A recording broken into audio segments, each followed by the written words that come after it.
Oh.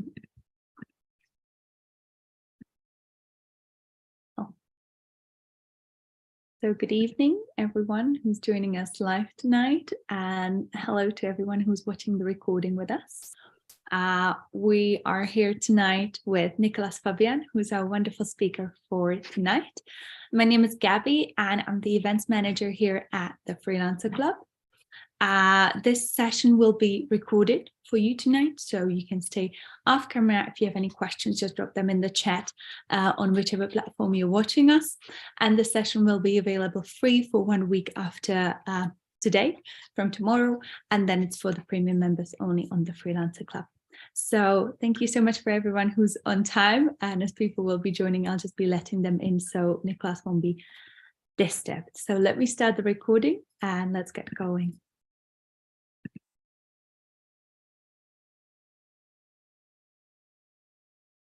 So good evening, everyone. My name is Gabby and I'm the events manager here at the Freelancer Club. I have the great pleasure of welcoming Nicolas Fabian tonight, who is the speaker for tonight. And Nicolas will be talking about visual branding and how can freelancers utilize visual branding. He'll cover the topics of communicating your value through the visual brand, understanding the importance of visual culture and the aesthetics, and creating a brand that the client can relate to, but also the world needs. As mentioned, this session is recorded, so you can watch it in the masterclass library. My name is Gabby, I'm the events manager, so if you have any suggestions for improvements or anything, you can message me through the Freelancer Club website. So without further ado, over to you, Nicolas. So, Gabby, thank you so much for the invitation, and as well to the Freelancer Club, of course. Also, I want to thank all the people that are listening to this masterclass, this conversation. I want to introduce myself a little bit further. I am Nicolas Fabian. I am a freelancer graphic designer. I have a post-graduation in aesthetic and artistic studies, and also a degree in graphic and multimedia design. So I start my journey as a graphic designer. I did an internship in Murcia in Spain, where I learned all about editorial design mostly. And then when I returned to Portugal, I start working as a brand designer. So in office in this case, and then I start having my own clients. So to show you a bit more about I'm sorry. To show you a bit of my visual knowledge, I want to share with you some images that I create and the clients that I had. The first one was my big project in Murcia, like I told you. I had to do a book design. And also I had the big opportunity to work with MTV Portugal. I was the only designer responsible to create the design for some events. Then later I had the opportunity to work only as a brand designer for some other brands, mostly Portuguese, but also I had the opportunity to work for Spain, United Kingdom, and also America. The first two sentences that for me are really important to create a good brand, it's knowing that a brand isn't only about technical skills, but also how you know about it and how you can relate with. So, of course, the technical skills are really important. And also as designers, we need to know how to manage with some programs that we already all know, like Photoshop, Illustrator, Adobe InDesign, mostly the Creative Cloud. But it's also very important to know how we can see the brand outside on the world. So how we, not only as graphic designers, but also as customers, how we can relate, how we can identify with the brand that we are doing, we are drawing, and we are creating for the world. Also, it is very important to see the world with open eyes. So I have this sentence that it's all about open our eyes and see the world, because it's really important to know that the time that we wake up until the end of the day, We have a lot of images to in outside, in the coffees, in the supermarket. Also, when we are watching TV, we have a lot of advertising. So it's really important for us as graphic designers, as brand designers, to collect that and see what was done, what people are doing now, and what also in the future can be done with all this knowledge. Regarding with this, I want to share with you a project, one of my first projects that I did to explain a little bit better the process of creating a brand. So my first project was Jameson Urban Roots. You can relate the name. Jameson is the whiskey, so it was the big sponsor of this project. This project was, the client was the Music Box Lisboa, which is a nightclub. So this was a festival about urban music, people from the suburbs, from the city, that they want to enjoy and party in the end of the summer. So for that, I had the challenge that the client just told me, for example, that you can create whatever you want. So I was thinking, okay, what I'm going to do then? They give me the name, of course, that Jameson Urban Roots. So we are talking about a festival, like I told, that is about urban style. So the thing that I started doing was doing some interviews. So try to see the people of the city and try to interview them and ask about what is the thing that you keep in mind when you think about, for example, in this case, Lisbon. Of course, some people told me about the touristic points, but that wasn't the thing, that the answer that I wanted. But I remember that some people told me about the lines. And when I say lines, maybe people think about what lines. We have the famous electrical, which is the tram. And when we see not only the ground, but also when we look at the sky, we see lines, because electrical means electricity, of course, and they need electricity to run. So that for me was a key point. And also, a lot of people say about the colors of the city, because this city, Lisbon, have a lot of sun. So when they told me this, I was thinking, okay, so these are important points that maybe I need to put this on my project. So regarding with this part, I start to have an idea. I start to prioritize what is the most important as an image creator, what is the most important thing to put. And then on the other stage, I start to make some prototype. So I start to make some mock-ups to show to the clients what they think it's important or not. Because of course, we have this knowledge, but also the knowledge of the clients is really important, and the approval of them. And then, of course, the last stage was the role play, so the testing part, to put this out to the world. So this process for me, the stages as well, were really important to create a good brand, not only a beautiful and aesthetic brand, which also, of course, the aesthetic part and the beauty part is important, but also it's important to know that this brand works, not only for in this environment, but also outside, people outside to recognize this. When you say, you can see this image and you can ask as well, okay, I see the lines, I see the colors, but it's a bit abstract. I cannot see the electrical, for example. Of course, because also it's important to create and to leave an open window to people to have interpretation.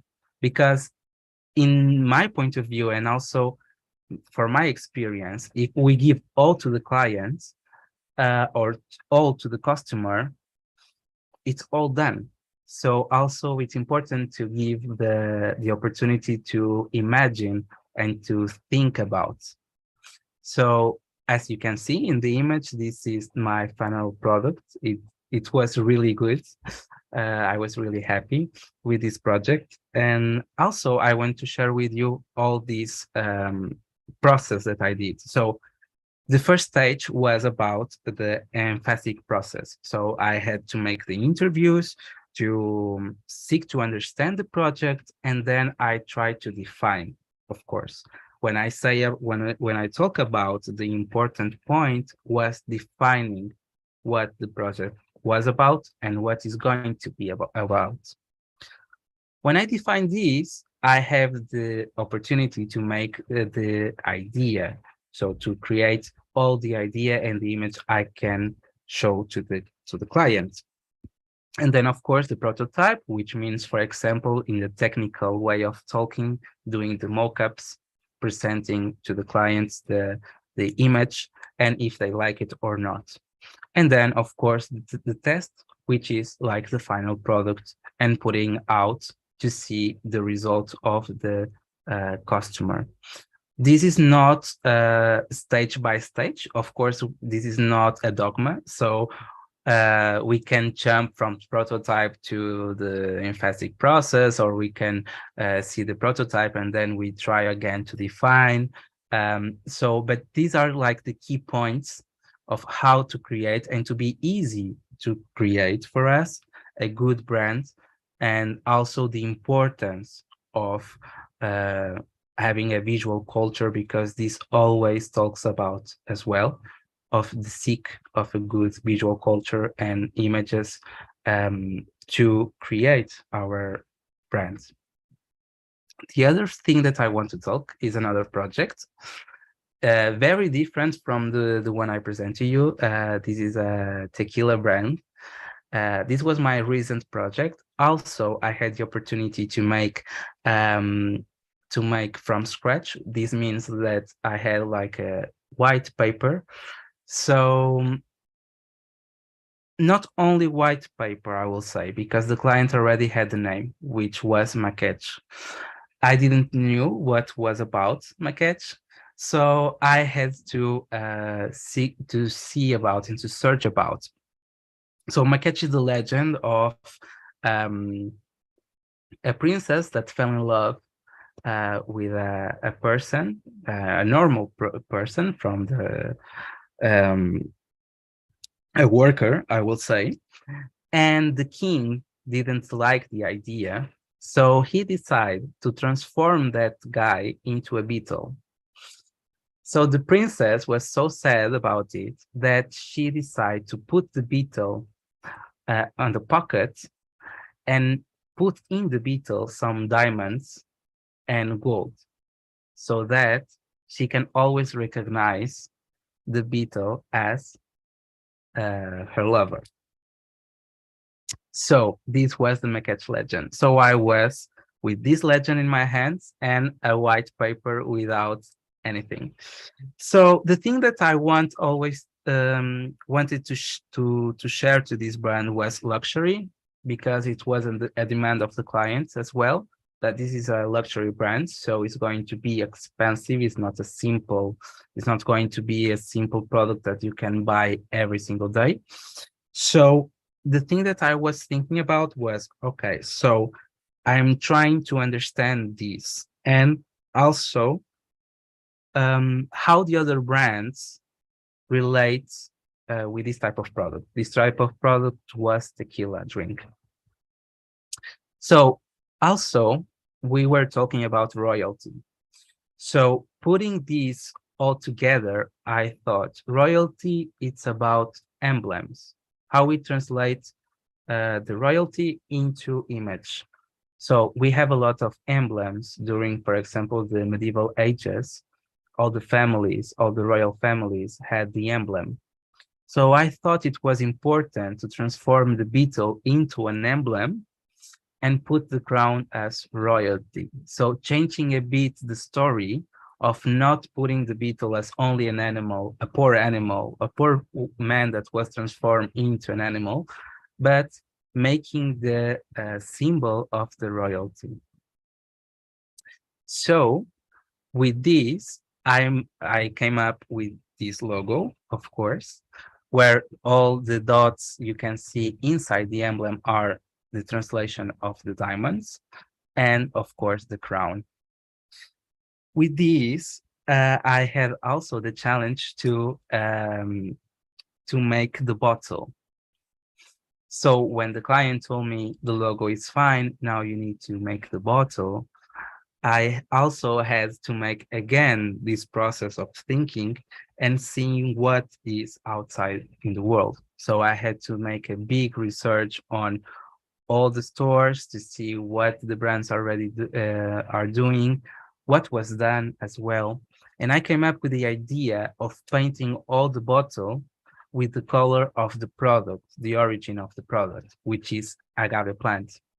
So I painted all, and I wanted to give in the logo the aspect of the royalty. So I give the silver color. So this is the final, you can see in the image, this is the final result of this project. And this as well, very briefly, this is the process of how we can create a good brand, thinking always about these steps, and also be very careful with the things that we already saw and what we can do processing all these images that we already have in our minds.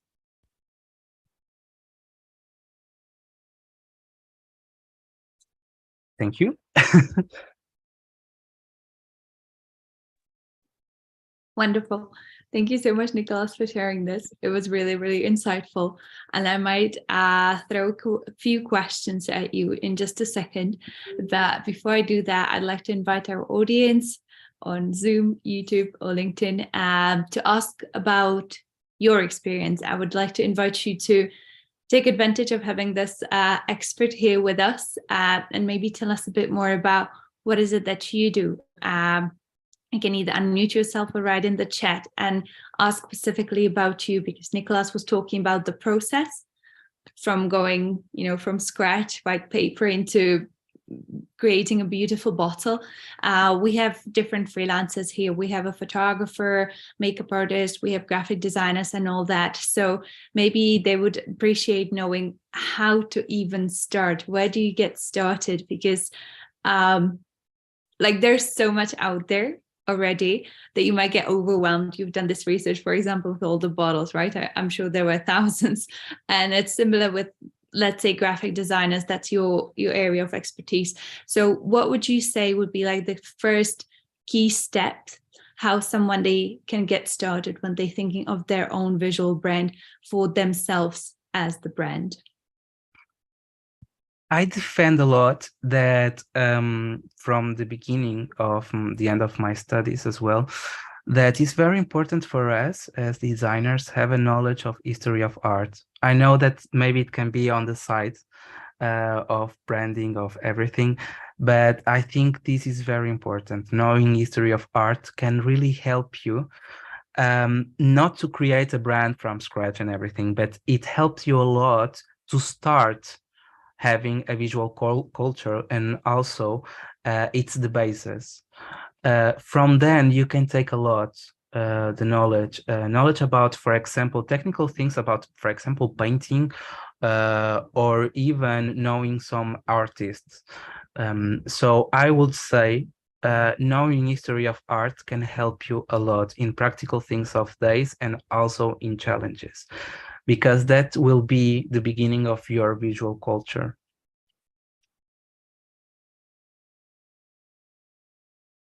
Okay, thank you. Could you maybe evolve on how to use it? So I'm interested in learning the visual arts. How can I link it to me? If you want to start studying, I would say the best thing to do is to see some documentaries, because there is so much information on internet online that seeing, for example, it's very important to see. So listening and seeing a lot of documentaries, I think it's really important as well. And I really like this idea of knowing history of art, which is, I think, really apart from the brand. But if we know a lot of branding, and if we see a lot of logos in the moment that we have a challenge, for example, a challenge, I will say, like a project to do it, it's a bit dangerous, because we see so many brands that we can copy them without knowing that we are doing that. That happen. We are humans. That really happens. So I think watching things aside that, it's really important and also help us a lot. Absolutely. Thank you. We have a few questions here on getting feedback and also on this copying. But before I read them out, would any of the participants here on Zoom like to unmute and maybe share what they do? And perhaps Nicholas could give a bit of feedback on the visual brand you're creating. So this is just an invitation for anyone who is here with us. I'm not going to force you. If you want to share what do you do and how you work on your brand, just unmute yourself and you can speak. And if not, we received a question on feedback. So if I'm working on a visual brand, who do I ask for feedback before I release the brand? So what would you say on that, Nicholas? Well, I understand that we freelancers, sometimes we are alone and it's difficult to get the feedback. But normally what I do always, and well, I need to thank them as well in this conversation, my friends, because I share a lot the works to people that I trust, also to family as well, because we are going to create a brand, and we are going to create brand for people. So it's important to share to people that maybe they are going to be the future customers. So friends that are not in the field, friends that are in the fields, for example, technical questions, it's important to share with friends in the field. But if you don't have those technical questions and you just want to see if the brand works or not, you can do this experiment with your friends or people that are near you. Of course, you need to ask to be sincere, because normally people that are near you, they are going to say you're amazing. But I think friends are the best, because they are close to us, and is the first tool we can have to share our work. Perfect. Thank you for sharing. And then another question we received is on the importance of logo. So we're talking visual brand here. So let's say the font, the colors, the logo. Would you say that a freelancer needs all of it, everything, or is there something that is more important that kind of stands out above the rest that the freelancer really needs to have, be it a photographer, videographer, makeup artist, model, etc.? Is there one thing that is really required, or do we need to have the whole set? Well, that depends a lot on the client, because sometimes we have clients that only want the logo, for example, or they want just a redesign of the logo they have. So that's one thing, that we don't need another source. We do the logo, and maybe we do some extra, like the business cards and some merchandising, just to show the client how the logo can work, because that's important as well. But there are other projects that, of course, we need another source, like photographers, models. In this last project that I show you, we had the need of resource for photographer, for models, for videographer, makeup artist, of course. So it was a big team. So it's also important for us that brand designers to have the contact of these sources, because you never know when in a project can appear. Absolutely. Yeah, we're going back to the power of collaboration, which also the Freelancer Club, we're huge advocates of, and we enable tens of collaborations every week, I dare say, through the collaboration tool. So as you were mentioning on the previous project, loads of people coming together. We also have a lot of people coming together And actually now we're running a challenge, which anyone can submit their mood board to. It's called Winter Lights. And here we're offering the use of a photography studio in London with the kit and equipment.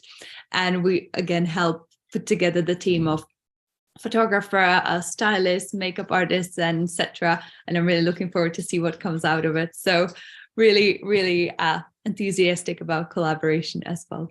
And probably just one last question. When you are designing your own visual identity, so you as Nicolas Fabian, how do you go around that? I think that's the most difficult challenge because I'm a difficult client to myself. I'm a really difficult client to myself, so not easy. So like I told you, like visual culture is very important. So to do, for example, my portfolio, it's a never-ending work. So it's always changing. I always put more work. I change. I take projects. I put projects. So creating my brand as a graphic designer is very difficult. But also I think that's important to be difficult because that means that you are never happy with your work, so you will always want more. You always want to do more and more and more. So I think that's important. But to resume the answer to your question, I would say difficult, very difficult. And any tips on overcoming the difficult? Because I'm sure many people are as harsh on themselves as you are. We are our worst critics. So what can we do to release the pressure and say, yes, this is a good, my own personal brand, or this is a good website, whatever it might be? What helps you ease the pressure? The most important thing that I learned in my internship, which was my first working experience, was always trusting your intuition. So I would say that's the key. Trying always when you are doing your portfolio or your own identity, try to put a little bit off of other brands and try to focus on yourself and trust your intuition as well, because you will have always clients that enjoy your work and they are going to ask you for things. So intuition, I will say, the most important. Wonderful. Thank you so much. This was really great. We'll keep the recording in our masterclass library, so have us joined later or is watching this in retrospective. Thank you so much for joining us. Thank you so much, Nicolas Fabian. Thank you. Go check out your website because there's more of this incredible work that we got taste of, which is super inspiring and really Thank great. you so much. Into your thinking process. So thank you very much. It was lovely to have you here tonight. Hope we keep in touch, and see you again soon. Thank you so much. Bye-bye. Cheers.